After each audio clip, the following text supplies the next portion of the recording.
Amén. Vamos a abrir, hermanos, la palabra de Dios en el último capítulo de la Biblia, que es el número 22 del libro de Apocalipsis.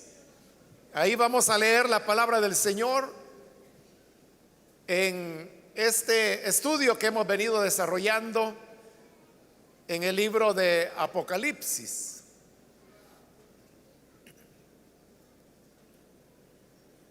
La palabra de Dios en Apocalipsis capítulo 22, versículo 1 en adelante nos dice: luego el ángel me mostró un río de agua de vida, claro como el cristal, que salía del trono de Dios y del Cordero, y corría por el centro de la calle principal de la ciudad. A cada lado del río estaba el árbol de la vida, que produce 12 cosechas al año, una por mes. Y las hojas del árbol son para la salud de las naciones. Ya no habrá maldición. El trono de Dios y del Cordero estará en la ciudad. Sus siervos lo adorarán, lo verán cara a cara y llevarán su nombre en la frente. Ya no habrá noche.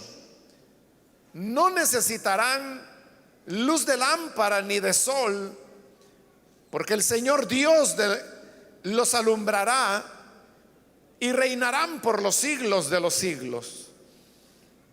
El ángel me dijo: estas palabras son verdaderas y dignas de confianza. El Señor, el Dios que inspira a los profetas, ha enviado a su ángel para mostrar a sus siervos lo que tiene que suceder sin demora. Miren que vengo pronto. Dichoso el que cumple las palabras del mensaje profético de este libro. Yo, Juan, soy el que vio y oyó todas estas cosas, y cuando lo vi y oí, me postré para adorar al ángel que me había estado mostrando todo esto. Pero él me dijo: no, cuidado, soy un siervo como tú, como tus hermanos los profetas, y como todos los que cumplen las palabras de este libro. Adora solo a Dios. También me dijo: no guardes en secreto las palabras del mensaje profético de este libro, porque el tiempo de su cumplimiento está cerca. Deja que el malo siga haciendo el mal y que el vil siga envileciéndose. Deja que el justo siga practicando la justicia y que el santo siga santificándose. Miren que vengo pronto. Traigo conmigo mi recompensa y le pagaré a cada uno según lo que haya hecho. Yo soy el alfa y la omega, el primero y el último, el principio y el fin. Dichosos los que lavan sus ropas para tener derecho al árbol de la vida y para poder entrar por las puertas de la ciudad. Pero afuera se quedarán los perros, los que practican las artes mágicas, los que cometen inmoralidades sexuales, los asesinos, los idólatras y todos los que aman y practican la mentira. Yo, Jesús, he enviado a mi ángel para darles a ustedes testimonio de estas cosas que conciernen a las iglesias. Yo soy la raíz y la descendencia de David, la brillante estrella de la mañana. El espíritu y la novia dicen: ven. Y el que escuche diga: ven. El que tenga sed, venga. Y el que quiera, tome gratuitamente del agua de la vida. A todo el que escuche las palabras del mensaje profético de este libro, le advierto esto: si alguno le añade algo, Dios le añadirá a él las plagas descritas en este libro.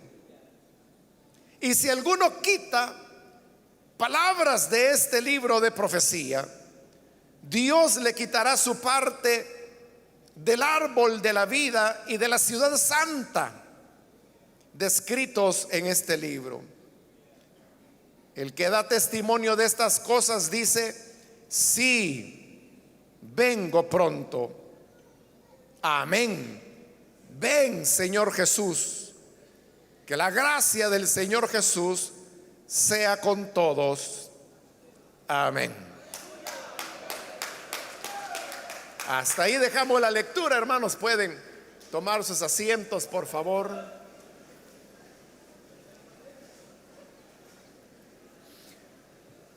Hermanos, en la última oportunidad vimos cómo el ángel que había derramado la séptima copa con las plagas últimas de Dios había invitado a Juan para ir a un lugar alto, y desde esta montaña muy alta él le mostró a la esposa del Cordero.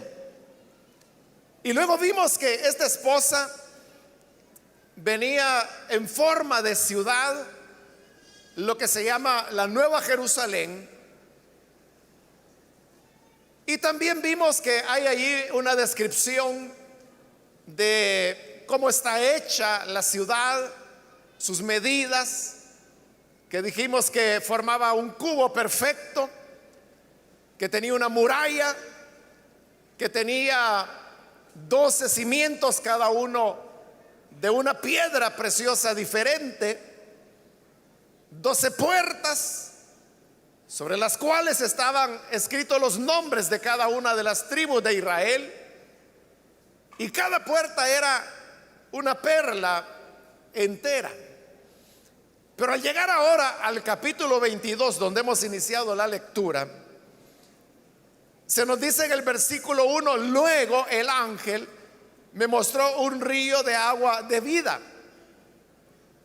Cuando ahí dice que luego el ángel, está enlazando que el mismo ángel que en el capítulo anterior le mostró la visión de la Nueva Jerusalén es la que ahora le va a mostrar el interior de esta ciudad, de la Nueva Jerusalén, que es la morada de Dios con los hombres.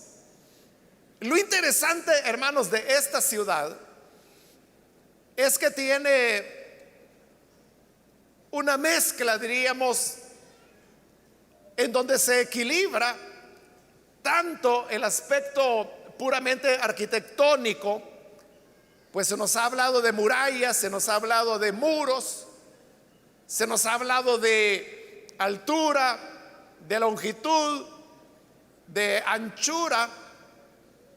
Pero sucede que dentro de la ciudad hay un jardín. Y como alguien ha dicho, algunos pues le han llamado así, aunque ahí el libro de Apocalipsis no lo menciona, que este sería como el nuevo jardín del Edén, diciéndolo en relación al primer jardín en Edén que aparece en el libro de Génesis, y que el hombre tuvo que ser expulsado de él precisamente porque cayó en pecado.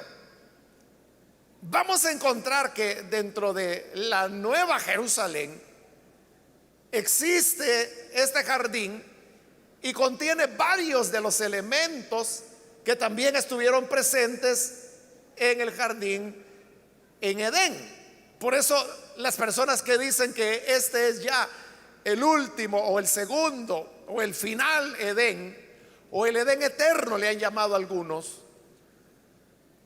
no es que estén inventando. Y aunque le dije que no hay ninguna mención en este capítulo, lo hemos leído todo el día de hoy, en donde se haga referencia a este lugar como Edén. Sin embargo, el hecho de que haya elementos comunes con el primer Edén es lo que lleva a algunos a llamarle a este el segundo Edén. Pero lo que yo le señalaba era esa combinación que hay entre ciudad y naturaleza, entre construcciones y un río y árboles y frutos. Es decir, la Nueva Jerusalén es un lugar donde coexiste una habitación que es la habitación de Dios y de los hombres y que es una ciudad, la Nueva Jerusalén, pero coexiste con la naturaleza ya redimida. Y eso, hermano, llama la atención porque usted sabe que lo que el ser humano hace en la actualidad es que cuando construye una ciudad no es otra cosa que un desplazamiento de la naturaleza. Los árboles son sustituidos por edificios o por postes o por torres. Los ríos son contaminados, son cubiertos con bóvedas para que arriba de estas bóvedas puedan pasar carreteras o puedan construirse otros edificios o viviendas. Se pavimentan las calles y entonces ya no tenemos más tierra.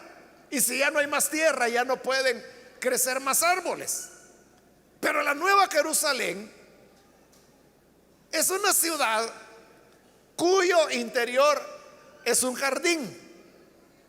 Y eso, hermano, nos habla de cómo el anhelo de Dios para las ciudades, porque esta es la ciudad de Dios, es que haya una combinación entre lo que son puramente los edificios y lo que son, hermano, los elementos naturales que deben o deberían estar presentes en las ciudades. Lastimosamente, la actitud egoísta y pecaminosa del hombre es la que hace que ciudad sea equivalente a pérdida de la naturaleza. Pero Dios es de la idea que dentro de las ciudades deben haber espacios verdes, deben haber ríos, deben haber árboles que den sus frutos, porque en realidad ese es el ambiente propio del ser humano. Por lo tanto, hermanos, si este es el deseo de Dios, nosotros debemos aprender a cuidar la naturaleza y aprender a invitarla a nuestros lugares donde nos movemos, donde vivimos. Por eso es que cuando uno tiene esta perspectiva de la palabra de Dios, es cuando llega a entender el por qué Dios entregó un mandato de cuidado de la naturaleza que entregó al ser humano y que nunca lo abrogó. Está vigente todavía. Porque hay personas de pensamiento muy simple que dicen, bueno, ¿y a Dios qué le importa si hay o no hay árboles dentro de la ciudad?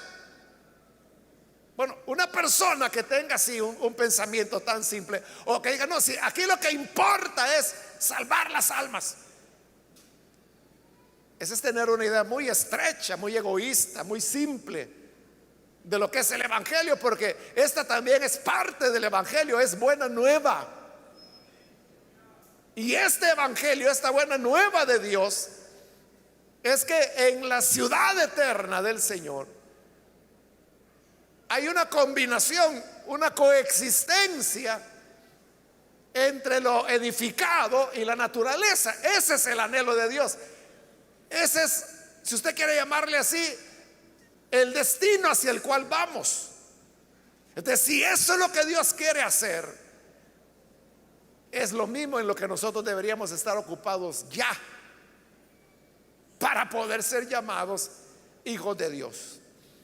Entonces dice que el ángel le mostró que adentro de la ciudad había un río de agua de vida, claro como el cristal, que salía del trono de Dios y del Cordero. Recuerde que en los últimos capítulos de este libro de Apocalipsis he venido mencionando de cómo Juan está tomando varios elementos del libro de Ezequiel.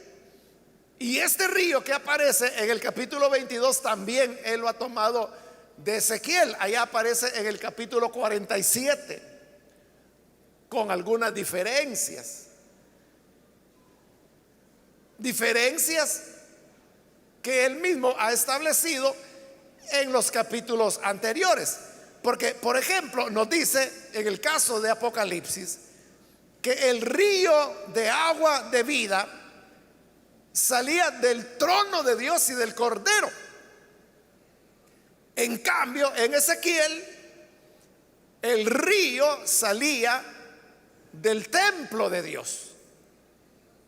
Entonces, lo que Ezequiel dice que era la fuente del río, que era el templo de Dios, aquí Juan está diciendo que era la fuente, el trono de Dios y del Cordero. ¿Por qué ya no es el templo aquí?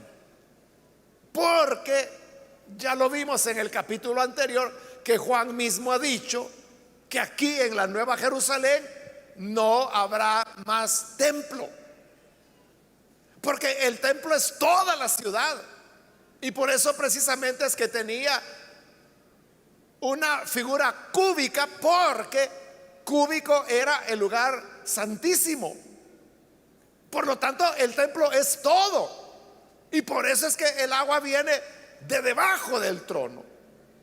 Note cómo Juan está cerrando su libro, porque los elementos que él ha mencionado en el capítulo, en los primeros capítulos, hoy los está mencionando nuevamente en este capítulo final, porque es el cierre del libro. Ahora, quiero decirle algo.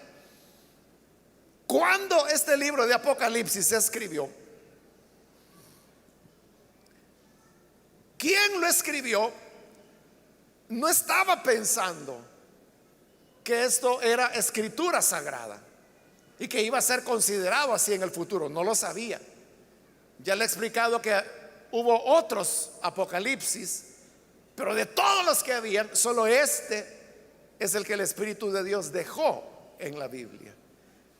Entonces, él no sabía primero que el libro era inspirado por Dios. Segundo, él no sabía que se iba a formar un cuerpo de libros cristianos que iban a formar lo que nosotros hoy llamamos el Nuevo Testamento. Y menos sabía que dentro de esa colección de libros cristianos que se llama el Nuevo Testamento, Apocalipsis iba a quedar al final. No lo sabía. El autor no lo sabía. Él no lo hizo premeditadamente. Pero como recordemos que detrás de la autoría humana estaba el Espíritu de Dios, que es el que inspira todas las cosas. Entonces Dios es el que hizo que la Biblia, que comienza con un Edén, termine con un Edén también. Y que el árbol de vida que se menciona en Génesis aparezca nuevamente en el último capítulo del libro de Apocalipsis. Eso no fue algo premeditado. No fue que alguien dijera, bueno, ya escribieron el Nuevo Testamento, entonces yo voy a escribir el último y voy a ver la manera que el último capítulo coincida con el primero de la Biblia. No, no fue así, sino que por eso le dije, primero, no sabía que lo que escribía era escritura. Segundo, no sabía que iba a ser preservada. Tercero, no sabía que se iba a formar el Nuevo Testamento. Cuarto, no sabía que Apocalipsis iba a quedar como el último libro del Nuevo Testamento. No lo sabía. Pero el Espíritu de Dios, que inspiraba todas estas cosas y manejó todas estas cosas, sí lo sabía. Y esa era la intención del Espíritu de Dios al darnos a conocer en este libro el inicio y el final de la historia. Se nos dice en el versículo 2 que este río corría por el centro de la calle principal de la ciudad. A nadie, hermanos, se les ocurriría que la calle principal de una ciudad sea un río. Pero es lo que le digo, hay una coexistencia entre la naturaleza y lo puramente arquitectónico. Dice el versículo 2, a cada lado del río estaba el árbol de la vida. Aquí aparece el árbol de la vida, que también estaba allá en el Edén. Porque recuerde que Dios había plantado muchos árboles en Edén, por eso se le llamaba jardín. Pero había dos árboles en particular. Uno era el árbol de la vida, el cual les daba la vida eterna a quien comiera de él. Y el otro era el árbol del conocimiento del bien y del mal, del cual Dios había dicho que no comieran. Cuando el hombre pecó, entonces fue que el Señor los expulsó del jardín y puso un querubín para proteger la entrada.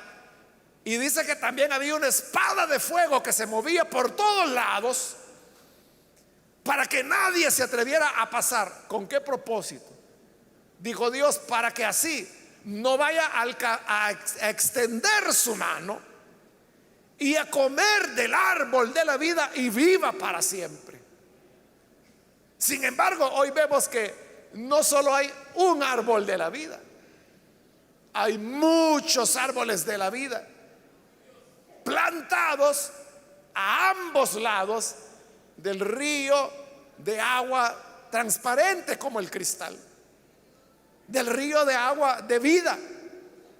Esto de que haya muchos árboles de vida habla de la vida abundante que los redimidos disfrutaremos cuando estemos en la ciudad de Dios.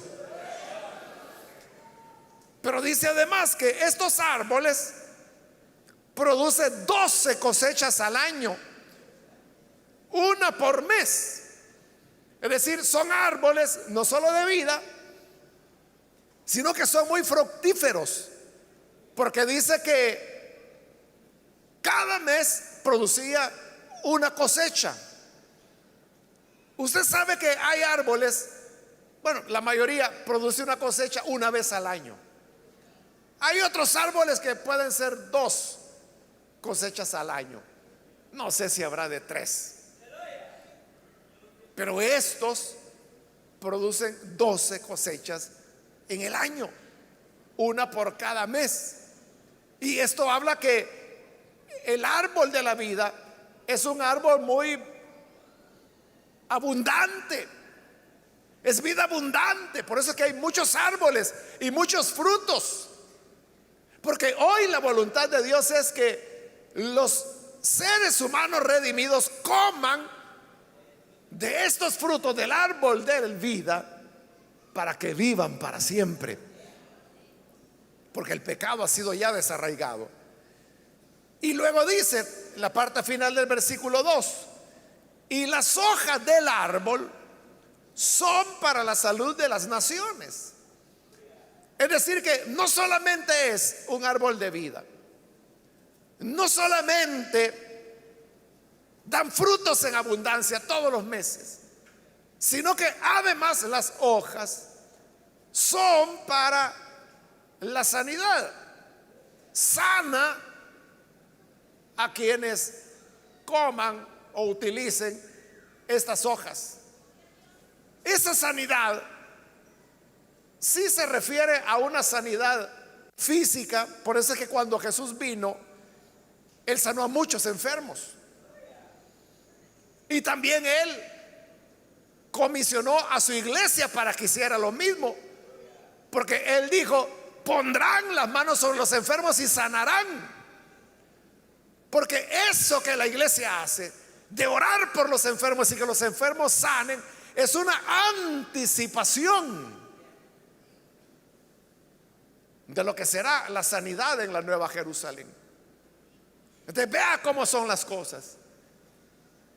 El evangélico de pensamiento simple no tiene ninguna objeción en que en anticipación al reino de Dios se ore por los enfermos y que estos sanen.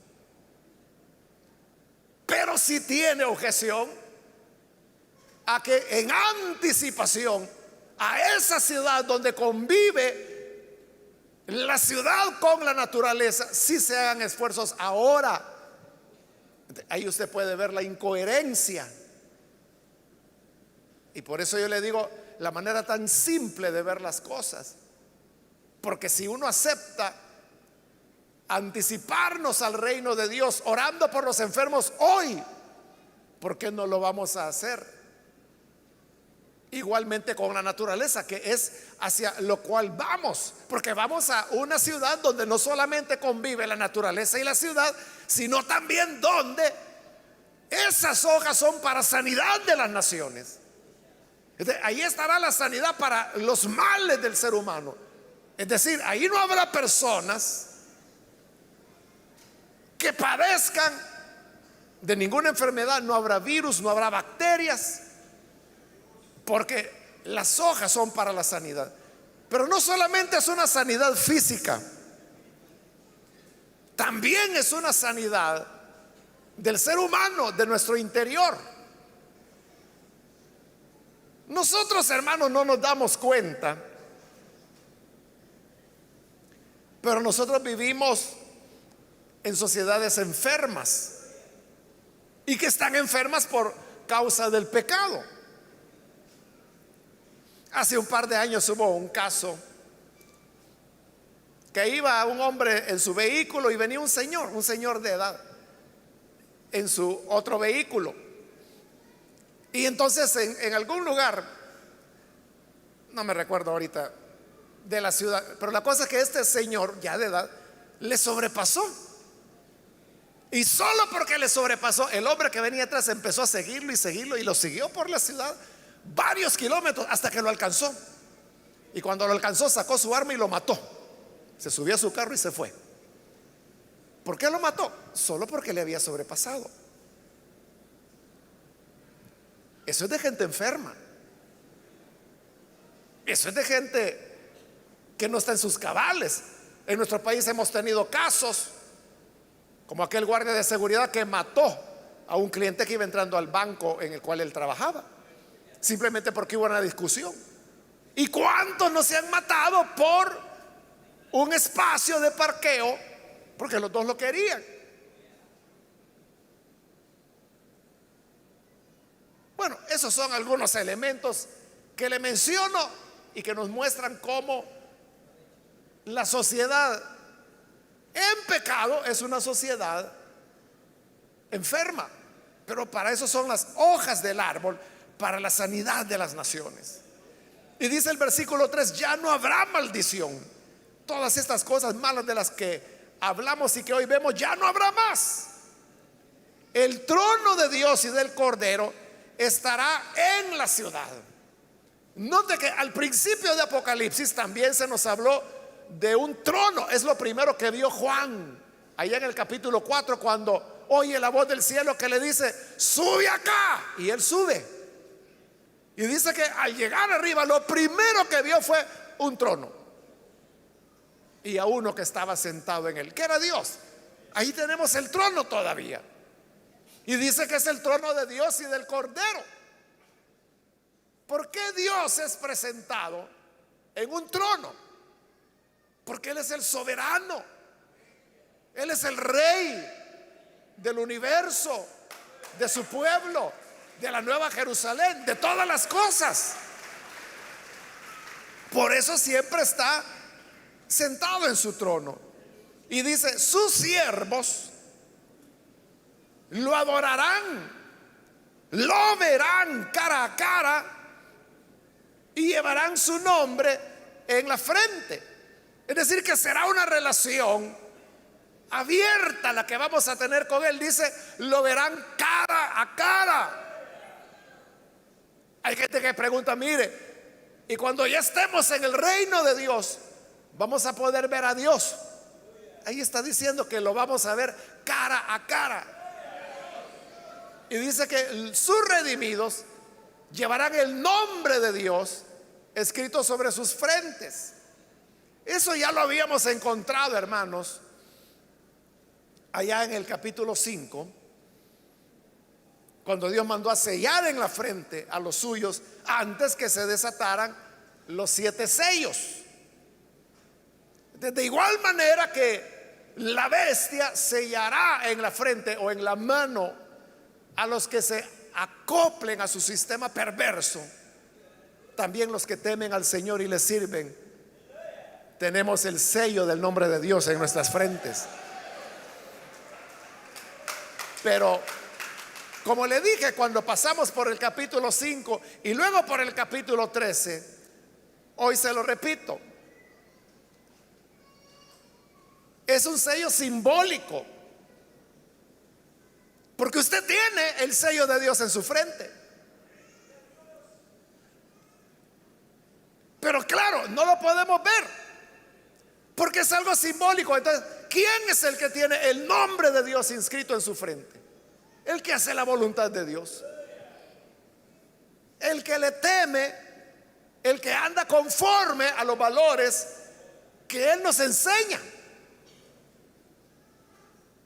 Por eso yo le decía, no tenemos que andar creyendo todos esos cuentos de fantasía, que el código de barras, que el chip que andan poniendo y todos esos inventos son disparates, hermano.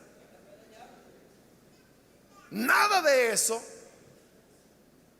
representa ni el sello de la bestia ni el sello del nombre de Dios en la frente de los suyos. Habla solamente de pertenencia, y le pertenecen no por algo que se les pueda ver en la frente, sino por el amor y el apego que tienen hacia su Señor.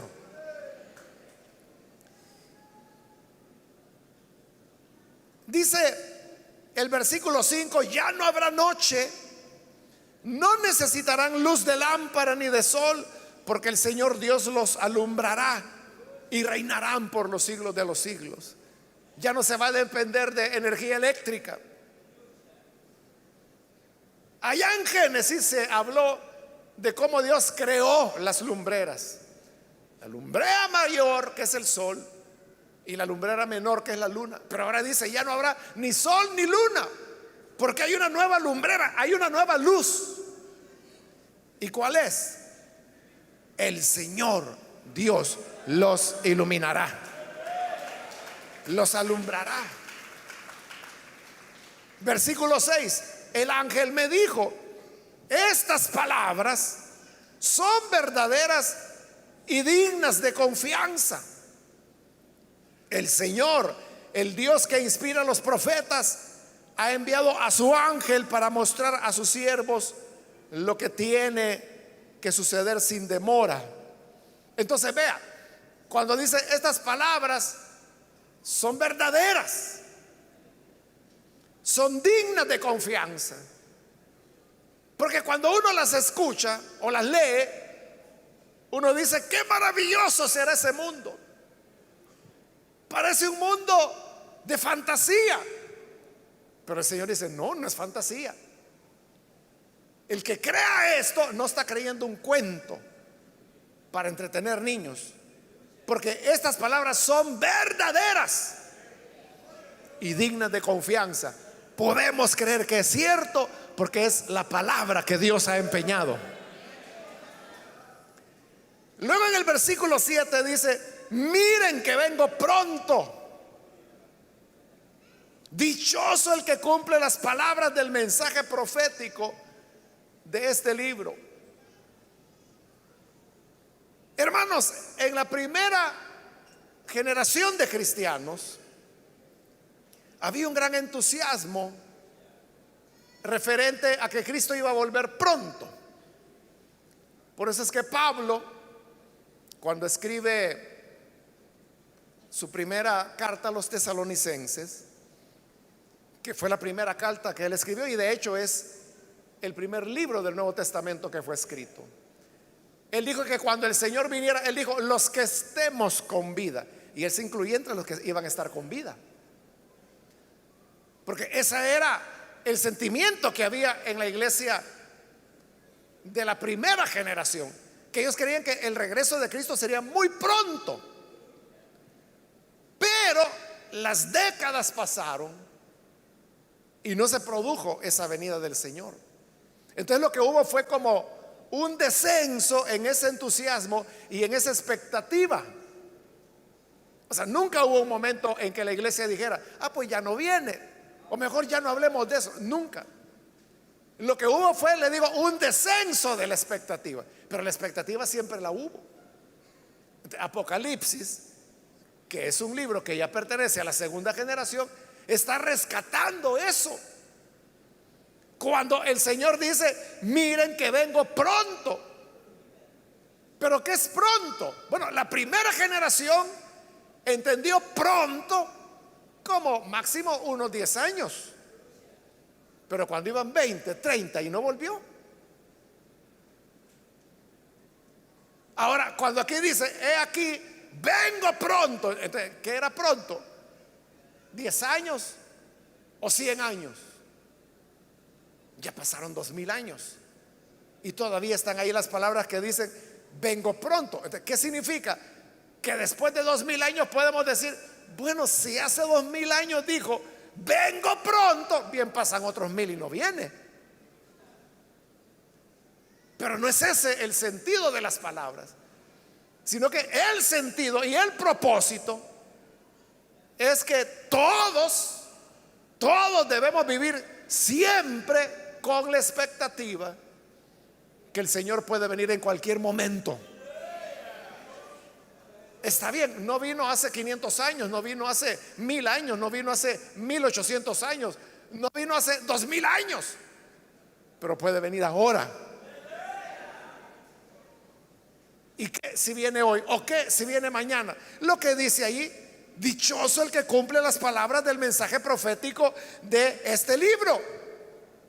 Entonces somos llamados, y el propósito que busca el Señor cuando dice: he aquí, vengo pronto, el propósito es que estemos listos siempre, que siempre estemos despiertos, que siempre estemos cumpliendo las palabras de la profecía de este libro y de todas las escrituras, para que así sea de día, de noche o a la medianoche, cuando venga, seamos dignos de ser hallados haciendo así como Él desea que hagamos. Amén, hermanos. Dice el versículo 8: yo, Juan, soy el que vio y oyó todas estas cosas. Él no mencionaba que se llamaba Juan desde el capítulo 1. O sea, solo 2 veces él menciona su nombre y habla en primera persona: en el capítulo 1 y en el capítulo 22, que es el último. Y dice: yo, Juan. ¿Quién era este Juan? Exactamente no se sabe. Es un hecho que no era Juan el apóstol. Definitivamente no, porque para esta época él ya estaba bien muerto. Por eso es que simplemente se le llama Juan, o algunos le llaman Juan de Patmos, porque es en Patmos donde él recibió toda esta visión, para diferenciarlo del Juan de los apóstoles y de cualquier otro Juan que pueda haber. Entonces, este Juan, que no sabemos, no se sabe quién es, dice: esto yo lo vi, yo lo oí. No fue una noche de pesadillas que haya tenido, sino que lo vi, lo oí. Y cuando lo oí y vi, me postré para adorar al ángel que me había mostrado todo esto. Pero él me dijo: no, cuidado, soy un siervo como tú, como tus hermanos los profetas y como todos los que cumplen las palabras de este libro. Adora solo a Dios. Juan estaba tan maravillado y esperanzado con lo que el ángel le había mostrado, que quiso adorarlo y a postrarse delante del ángel. Iba cuando el ángel dijo: no, no, no, cuidado, yo soy igual que tú, soy igual que tus hermanos. Entonces no hay, hermanos, por qué nosotros tengamos que ver a los ángeles como superiores, o como en algunas religiones y prácticas, que incluso hay oraciones que se le hacen a los ángeles. Pero el ángel dice: yo soy como tú. ¿Tú sirves a Dios? Sí, yo también, dice el ángel. Estamos iguales. Si quieres adorar, adora solamente a Dios.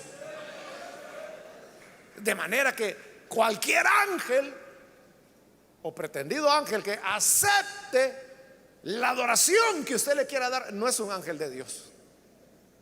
Porque todo ángel de Dios le dirá lo que dijo acá: cuidado, no, no, no, no, adora solo a Dios, porque Él es el único digno de alabanza y de adoración. Versículo 10. También me dijo: no guardes en secreto las palabras del mensaje profético de este libro, porque el tiempo de su cumplimiento está cerca. Estas son palabras que han sido tomadas de el libro de Daniel, solo que a la inversa. Porque en Daniel, en el capítulo final, cuando ya Daniel ha recibido todas las visiones, Daniel las recibió pero no las entendía. Entonces vino Daniel y le preguntó: Señor, ¿y todo esto que me has mostrado y todo esto que he escrito, qué significa? Y Dios le dijo: mira, Daniel, esta revelación no es para ti, sino que es para otros que van a venir más adelante. Por lo tanto, le dijo: sella el libro. Y sellarlo significaba cerrarlo, hasta que llegue el tiempo en que vendrán esas personas para las cuales escribiste. Entonces, Daniel es un libro que permaneció cerrado durante siglos. Pero hoy que Dios ha enviado a su Hijo Jesús, Él nos ha dado entendimiento después de milenios para que podamos entender lo que Daniel escribió. Sin embargo, con Apocalipsis, el Señor le dice: mira, no lo vayas a sellar. O sea, estas palabras de Apocalipsis, estas no tienen que quedar ocultas. ¿Por qué? Porque dice: porque el tiempo de su cumplimiento está cerca. Ya no hay lugar, ya no hay tiempo de estar sellando, porque es ya el tiempo cuando se cumplirá. Versículo 11: deja que el malo siga siendo el mal, que el vil siga envileciéndose, deja que el justo siga practicando la justicia y que el santo siga santificándose. Esas palabras también son tomadas de Daniel, solo que aquí se amplifican un poco más, pero la idea es de Daniel. Pero ¿qué es lo que quiere decir Dios con eso? Es en relación a lo que acaba de decir anteriormente, que el tiempo ya está cerca. Entonces aquí la cuestión es que ya las cosas están dadas. Por lo tanto le dice: mira, Daniel, ya no te preocupes, que el que es malo, ay, déjalo que siga siendo malo, ya no hay tiempo. El que es vil, que se siga envileciendo, porque ya de todas maneras no hay tiempo. Y el que es justo, que no deje de hacer lo justo, porque ya queda poco, vengo pronto. Esa es la idea, que su venida está tan cerca que ya no es, hermanos, el tiempo de estarse preocupando por yo voy a cambiar a esta persona, voy a cambiar al fulano, voy a cambiar a la mengana. Ya no hay tiempo para eso. Claro, se está diciendo en el sentido de prisa. ¿Y esto cómo lo traducimos a nosotros hoy en día? Lo traducimos en el sentido de que no hay que desperdiciar la oportunidad que hoy el Señor nos da, porque mañana puede ser que no haya, o puede ser que a las 9 de la noche ya no hay oportunidad, porque esto está por suceder, dice. Por eso no podemos darnos el lujo de estar esperando. Versículo 12 le reitera: miren que vengo pronto, traigo conmigo mi recompensa y le pagaré a cada uno según lo que haya hecho. Esa es una buena noticia. Esa es una buena noticia, que Él viene pronto, pero no viene con las manos vacías. Dice: vengo con mi recompensa para pagar a cada uno de acuerdo a sus obras.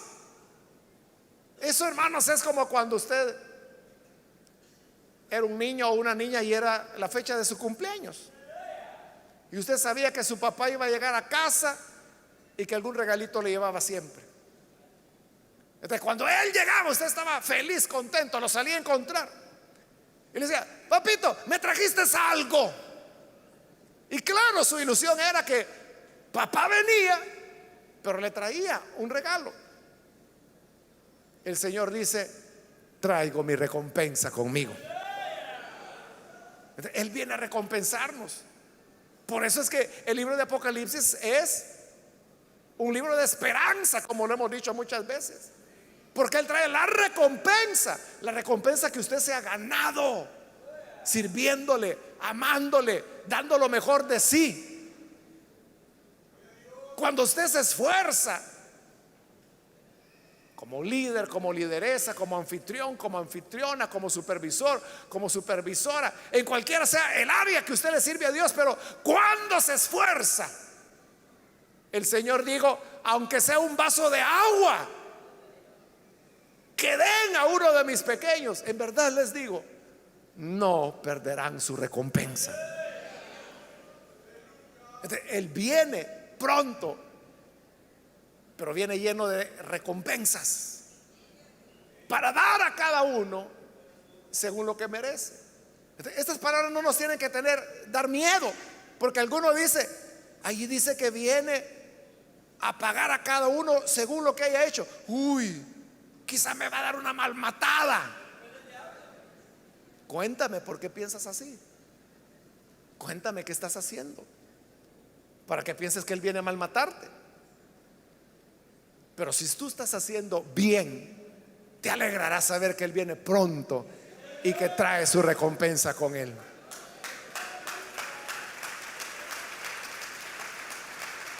Versículo 13: yo soy el alfa y la omega, el primero y el último, el principio y el fin.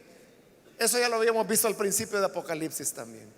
Por eso le digo, el autor está cerrando el libro con lo que comenzó, está enlazando, está cerrando ya el ciclo, el paquete, diríamos. Entonces, el hecho de que Él sea el alfa y el omega, el principio y el fin, significa que de Él se originaron todas las cosas y todas las cosas se dirigen a Él. Por lo tanto, Él sabe lo que fue, lo que es y lo que será.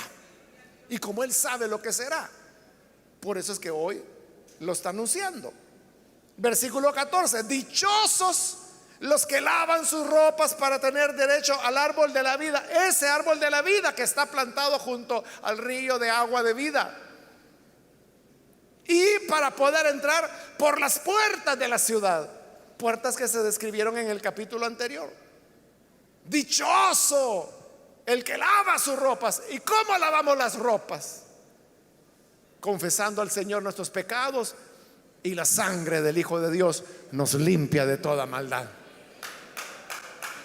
¿Cuántos han lavado su ropa ya? Amén, ya tienen limpias sus ropas. Si las tiene lavadas, entonces usted tiene derecho al árbol de la vida y tiene derecho a entrar por esas puertas de perla que este libro ha descrito.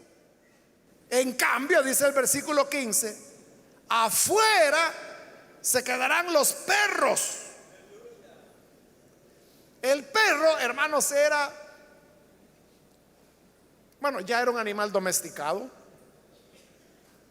El perro fue uno de los primeros animales que el ser humano domesticó. Y aún antes de Abraham, de todas esas épocas, ya el perro estaba domesticado.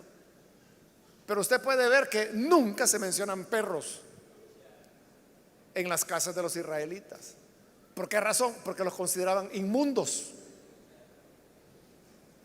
Y cuando se habla de perros, que muy pocas veces se hace, siempre es porque el perro está haciendo algo inmundo, como en Lucas 16, cuando se narra la historia del rico y de Lázaro. Dice que Lázaro estaba llagado y que venían los perros y le lamían las llagas. Eso que están haciendo los perros es algo detestable allí. En el Antiguo Testamento la palabra perro aparece varias veces, pero curiosamente no referido al animalito, referido a los seres humanos. Y se usaba como una expresión de desprecio. En ese sentido está usado aquí cuando dice que afuera estarán los perros. Es una manera muy fuerte. No solo era una manera fuerte en esa época de referirse a una persona, lo es hoy en día. Lo es hoy en día porque usted sabe que una ofensa que es bastante frecuente hoy en día es que a usted le digan, por ejemplo, perro. Es muy feo, ¿no? Así como es despectivo ahora, lo era que el siglo primero. ¿Por qué le llama perros a los que estarán fuera? Porque así los ve Dios, como detestables. ¿Y quiénes son estos perros? Son los que se describen a continuación. Dice, los que practican las artes mágicas, que vimos que es una de las acciones de la gran prostituta. Los que cometen inmoralidades sexuales, que dijimos que no solo tiene que ver con la fornicación física, sino que con la fornicación, con la gran prostituta, como lo vimos en el capítulo 13. Los asesinos, porque vimos a la gran prostituta también embriagada, dice, con la sangre de los mártires. Es decir, ella es una asesina también. Luego dice, los idólatras, porque vimos que adoraban a la bestia y a su imagen, la pusieron en el lugar de Dios. Y todos, dice, los que aman y practican la mentira, porque el reino de la bestia no será otra cosa que el reino de la mentira y del engaño, porque es el reino de Satanás, y Satanás es el padre de toda mentira. Entonces, ¿quiénes estarán fuera? Los que se identificaron con los valores del dragón, de Satanás y de la bestia, que como dijimos la vez anterior, son los antivalores. Que si la Biblia nos enseña el valor del amor, un antivalor sería abrigar odios. Que si un valor del reino de Dios es el perdón, un antivalor sería el odio y el abrigar deseos de venganza. Esos que hacen esas cosas y otras son los perros para Dios, y que dice, no van a entrar en la ciudad.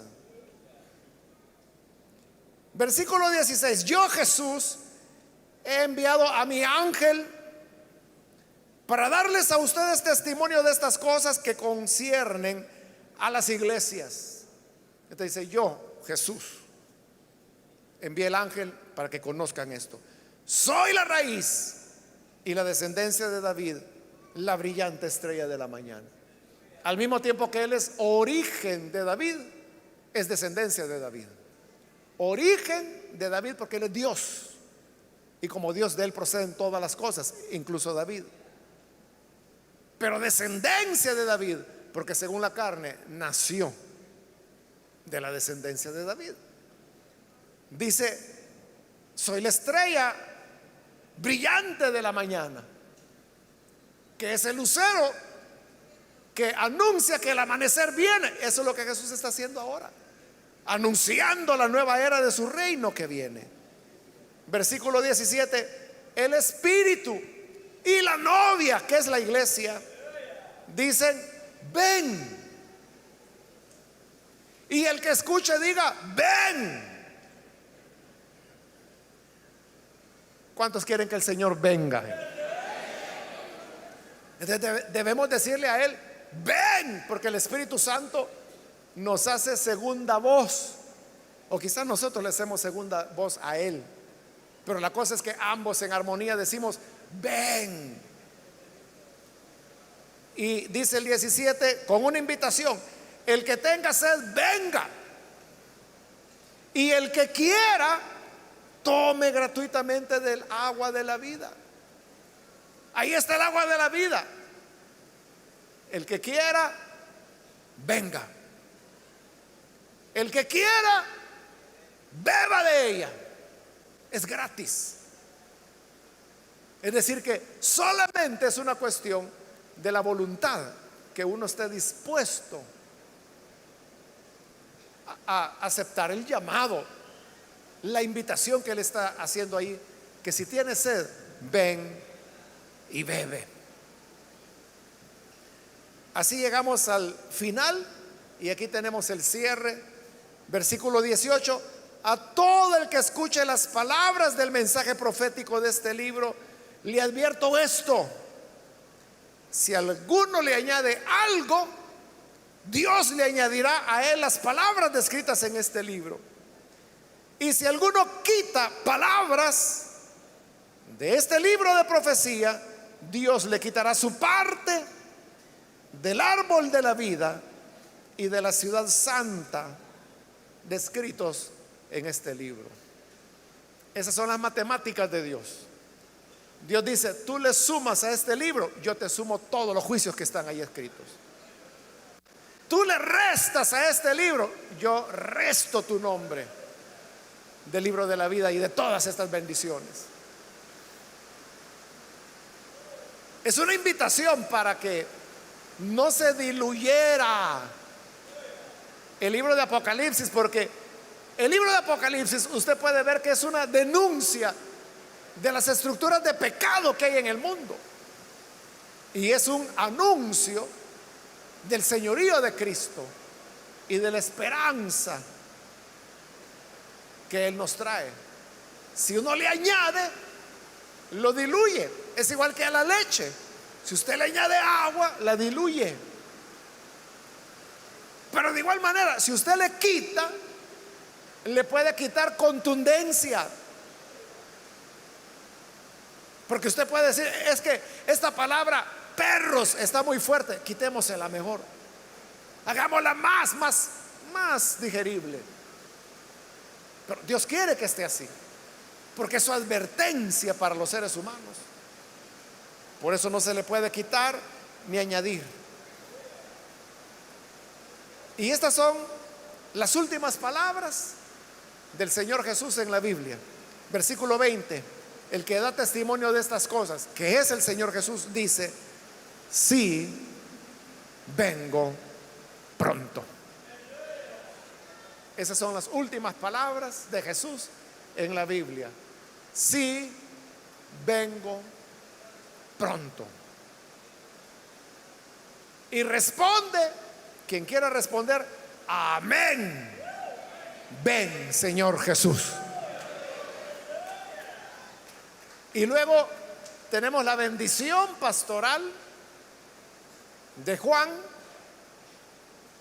en el versículo 21, cuando dice, que la gracia del Señor Jesús sea con todos. Y el pueblo responde, amén. Gracia es otro de los elementos que aparecieron en el capítulo 1 y hoy aparecen en el capítulo final. Por lo tanto, ahí Apocalipsis está cerrando su ciclo Y así, hermanos, es como hemos llegado al final de este estudio, de este último libro de la Biblia. Y como yo le dije desde el principio, es un libro que nos habla de mucha esperanza, que nos debe llenar de gozo, de felicidad, porque es el libro que nos presenta la derrota definitiva de todas las formas del mal, como religión prostituida, como comercio inhumano, como poder político opuesto a Dios, como la bestia, como dragón. Todos serán derrotados, hasta la muerte, y hasta el Hades será derrotado. Pero los que temen al Señor viviremos eternamente con Él y lo veremos cara a cara. Esa es la buena noticia. Y que vamos a morar en la ciudad de Dios, que es la ciudad llena de naturaleza por dentro. Vamos a cerrar nuestros ojos. Padre, gracias te damos porque tu palabra es verdadera, digna de confianza. Y nosotros, Señor, hemos creído en ella, y por esa palabra sabemos que tú has preparado la nueva ciudad santa, el nuevo jardín donde moraremos y te veremos cara a cara. Aquellos que hoy se arrepienten, que lo hacen a través de televisión, de internet, de radio, cualquiera sea el medio, alcánzalos, cámbialos, transfórmales, que puedan conocerte, Señor, y vivir eternamente para ti. Les ponemos en tus manos, por Jesucristo nuestro Señor. Amén y amén.